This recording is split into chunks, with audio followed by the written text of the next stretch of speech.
Pakistani batsman का मुनफरिद record, Saud Shakeel ने नई तारीख रकम कर दी।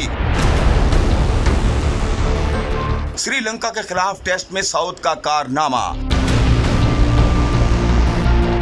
टेस्ट क्रिकेट में नया रिकॉर्ड कायम।